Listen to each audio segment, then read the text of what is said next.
So if you're a fresh grad or you're just in between jobs, you might have found that it's pretty much impossible to find a job right now. Even with millions of positions being open on LinkedIn, a relatively low unemployment rate, and a pretty good economy, it might still feel like you're not getting a chance. In this video, I'll be sharing a few reasons on why finding a job feels impossible right now and a couple steps that you can take to navigate the bad job market and actually land a job. Towards the end, I also shared some strategies and tips that work for several of my friends who recently just got employed. So the first and probably the most common reason on why it's so hard to find a job right now is because of ghost job postings. There are several studies that show many companies holding out job positions even though they don't really have a position to be filled. Now you might be asking yourself, why do companies do this? Well, they do this to be proactive. They collect candidates' info so that they don't have to worry about backfilling a position in the future. Some people argue that it's unethical, but I think from a business standpoint, it makes sense. They want to ensure that there's a safety net of candidates to sift through if anything happens, and from their end, there isn't really any risk. According to the CBS data that I found, 30% of companies actually do this, so for every 10 applications you put out, 3 of them are going to be duds. Another big reason why companies do this is because they want to understand the market better. They leverage questions on the application form like how much they expect to be paid so that they can adjust their pay bands and potentially even lowball their future candidates. All this to say, cold applying in this day and age is an incredibly painful strategy.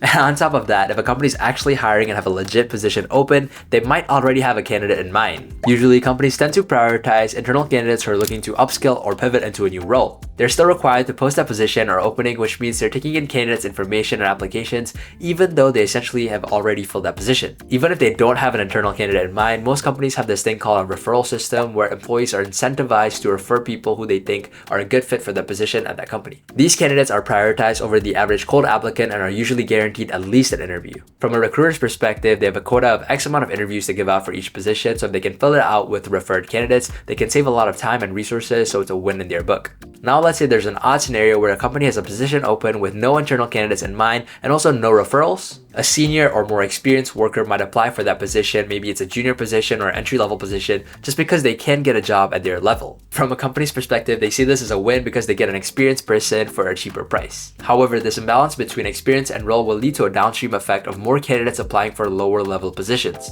If you've noticed a lot of junior or entry-level positions requiring 2+ years of experience, this could be a potential reason, especially these days where we have a surplus of overqualified candidates who just got laid off and are looking to get back on their feet, so they accept a lower level position. I also see a lot of people commenting about not getting any interviews or offers after having applied to over 300 jobs. And these days, that's pretty realistic because of tools like LinkedIn's Easy Apply. All you really have to do is just spam that Easy Apply button, and in a few days or even few weeks, you might just hit 300 applications. The problem here is so can everyone else. It's not that hard to click a button. Think about it, if you're competing with hundreds or even thousands of candidates for each application, do you really stand a chance? Less than 10% of those candidates will get a phone screen and even fewer will get an interview. What makes you stand out if you're just recycling your resume for each application? A lot of these tools also use something called an applicant tracking system to help recruiters filter out candidates. Studies have shown that these systems tend to filter out up to 75% of candidates before a recruiter can even see their resume. The messed up part about this is that the system is known to filter out both qualified and unqualified candidates, which means even if you fill the requirements 1-to-1, you might not get an interview.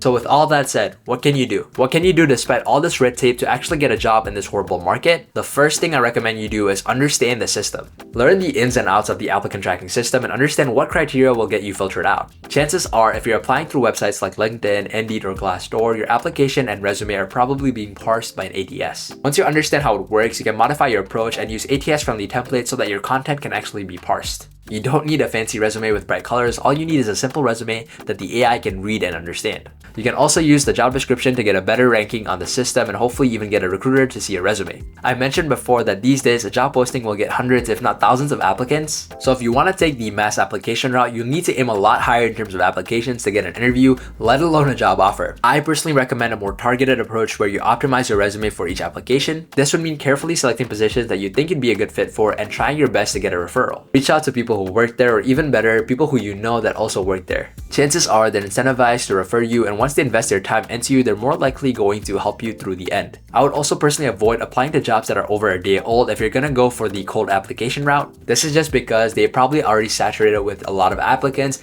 and the recruiter also might have started the interview process, which means the chances of you landing an interview is gonna be very slim, let alone a job offer. I also generally recommend staying away from LinkedIn's Easy Apply just because I think it encourages laziness. I personally prefer going to the job board directly and applying from there just because I think it's more reliable and up to date. rate. Anyway, I truly hope you found some value from this video. It really sucks to see people struggle to find a job in a market that was built to shoot them down. If this video did help you in any way, do consider leaving a like down below and subscribing. If you have any comments, questions, or concerns, leave them down below too, or even better, ask them in our Discord server. As always, thank you guys so much for watching, and if you want to learn more, check out this video.